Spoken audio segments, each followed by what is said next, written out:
कभी कभी खबर किसी घोटाले का शोर नहीं होती, कभी कभी खबर वो खामोश सच होती है जिसके सामने खड़ा होने से न्याय व्यवस्था भी असहज हो जाती है। आज सवाल किसी एक फाइल या एक व्यक्ति का नहीं है, आज सवाल उस व्यवस्था का है जिसे हम न्याय का आखिरी ठिकाना मानते हैं। 16 जज, जी हाँ, पूरे 16 जजों ने एक ही मामले की सुनवाई से खुद को अलग कर लिया।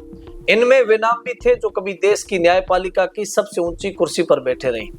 यह महज संयोग नहीं था, यह उस सच की आहट थी जिसका सामना करने से न्याय व्यवस्था भी असहज नजर आई।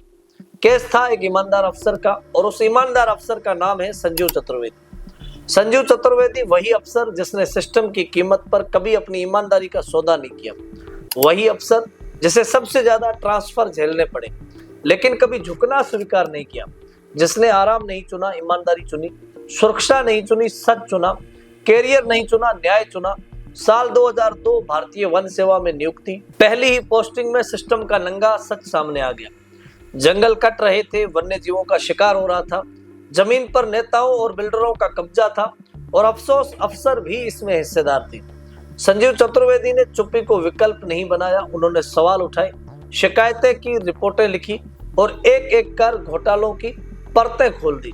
नतीजा ये हुआ कि हरियाणा में इतना गंभीर मामला खड़ा हो गया कि देश के राष्ट्रपति को 6 बार हस्तक्षेप करना पड़ा, सिर्फ इसलिए कि सिस्टम की नाराजगी में एक ईमानदार अफसर अपने ही विभाग की सजा का शिकार ना हो जाए।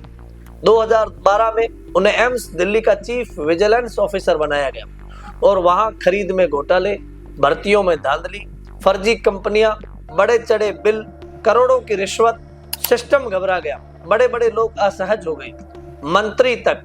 और फिर वही हुआ जो अक्सर होता है, 12 से ज्यादा ट्रांसफर, बिना जांच सजा, सीवीओ पद से हटाया गया, एसीआर में 0 ग्रेड।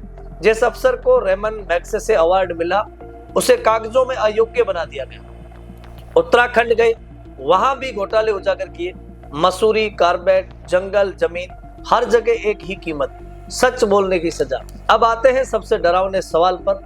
जब संजीव चतुर्वेदी न्याय के लिए अदालत पहुंचे तो क्या हुआ? 15 जजों ने कहा कि हम ये केस नहीं सुनेंगे। किसी ने हितों के टकराव की बात कही, किसी ने निजी रिश्तों की, किसी ने कोई और वजह बताई। यूयू, ललित, रंजन गोगोई, नाम बड़े हैं लेकिन सवाल उससे भी बड़ा है। अगर एक ईमानदार अफसर कोर्ट तक आए और कोर्ट ही पीछे हट जाए तो फिर न्याय कहां जाएगा? ये कहानी सिर्फ संजीव चतुर्वेदी की नहीं है, ये कहानी उस सिस्टम की है जहां ईमानदारी सबसे बड़ा अपराध बन जाती है, जहां सच बोलने वाला अकेला पड़ जाता है और ताकतवर लोगों के सामने संस्थाएं भी चुप हो जाती है। सवाल आपसे है, क्या जजों को इतनी आसानी से केस से हट जाने की छूट होनी चाहिए? और अगर यही होता रहा तो देश में व्हील्स ब्लॉगर बचेगा कैसे? क्योंकि चुप्पी सिर्फ चुप्पी नहीं होती, वो भ्रष्टाचार की सबसे बड़ी साथी होती है।